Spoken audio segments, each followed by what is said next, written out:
1,71,004 मतदारांनी बजावला मतदानाचा हक्क। कोपरगावात 61.16% मतदान। सध्या देशभरात लोकसभा निवडणूक 2024 सुरू असून या निवडणुकीअंतर्गत शिर्डी लोकसभा मतदारसंघाची निवडणूक दिनांक 13 मे 2024 रोजी पार पडली आहे। या निवडणुकीमध्ये कोपरगाव विधानसभा मतदारसंघामध्ये अत्यंत उत्साहात आणि शांततेत मतदान प्रक्रिया पार पडली। या मतदानासाठी कोपरगाव विधानसभा मतदारसंघात 1,71,004 मतदारांनी आपला मतदानाचा हक्क बजाविला आहे। सरासरी 61.16% मतदान कोपरगाव विधानसभा मतदारसंघात झाले आहे। मतदान प्रक्रिया सुरळीत पार पडावी यासाठी सहाय्यक निवडणूक निर्णय अधिकारी बालाजी क्षीरसागर, कोपरगाव तालुक्याचे तहसीलदार संदीप कुमार भोसले, निवासी नायब तहसीलदार प्रफुल्लिता सातपुते, महसूल नायब तहसीलदार चंद्रशेखर गुलते, निवडणूक नायब तहसीलदार मनीषा कुलकर्णी, अप्पर तहसीलदार विकास गंभरे, सेक्टर ऑफिसर कोपरगाव नगर परिषद मुख्याधिकारी सुहास जगताप, कोपरगाव भूमी अभिलेख निरीक्षक सेक्टर ऑफिसर संजय भास्कर, अव्वल कारकून निवडणूक शाखा नलिनी साळुंके यांच्या देखरेखीखाली निवडणूक शांततेत पार पडली आहे।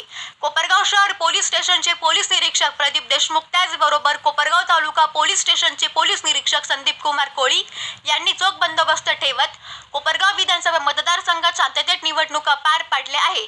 यावेळी संध्याकाळी मतपेट्यांची व्यवस्थित पॅकिंग करून सदरच्या मशिनरी मतपेट्या अहमदनगर या ठिकाणी पाठविण्यात आले आहे। या कामे रात्री उशिरापर्यंत संबंधित सर्व कर्मचारी अधिकारी यांनी चोख परिश्रम घेऊन व्यवस्थित पॅकिंग करून सदरच्या मशिनरी नगर येथे पाठविल्या आहे। नमस्कार, मी तहसीलदार कोपरगाव। आपल्याला माहीत आहे की सध्या लोकसभा सार्वत्रिक निवडणूक 2024ची निवडणूक प्रक्रिया सुरू असून त्या अंतर्गत 38 शिर्डी लोकसभा मतदारसंघाअंतर्गत 219 कोपरगाव विधानसभा मतदारसंघाअंतर्गत आज मतदानाची पूर्ण प्रक्रिया पार पडली। विधानसभा मतदारसंघामध्ये 1,42,148 पुरुष तर 1,37,455 या स्त्रिया आणि 6 तृतीयपंथी मतदारांचा समावेश होतो। यांची एकूण बेरीज 2,19,609 होते।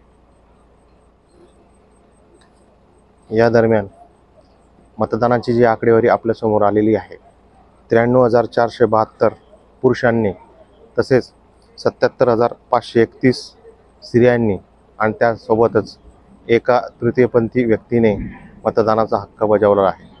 एकूण 1,71,004 एवढ्या लोकांनी आपला मतदानाचा हक्क बजावला। याची टक्केवारी 61.16 होते।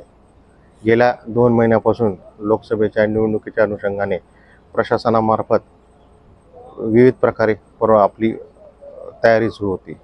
या पूर्ण तयारीमध्ये तहसील प्रशासनासोबतच इतर शासकीय सर्व कार्यालय, पोलीस प्रशासन, पत्रकार बंधू यांनी देखील खूप मोलाचं सहकार्य केलं आहे।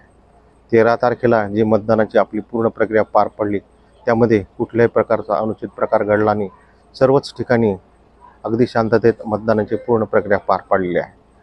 मतदारांनी देखील उत्स्फूर्तरित्या आपल्या मतदानाचा हक्क बजावला, त्याबद्दल मी मतदारांचा तो खूप शतशः आभारी आहे।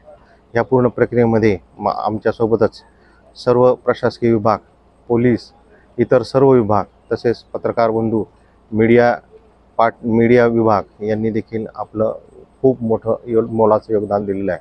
त्याबद्दल मी आपल्या सर्वांचं खूप आभार व्यक्त करतो। धन्यवाद।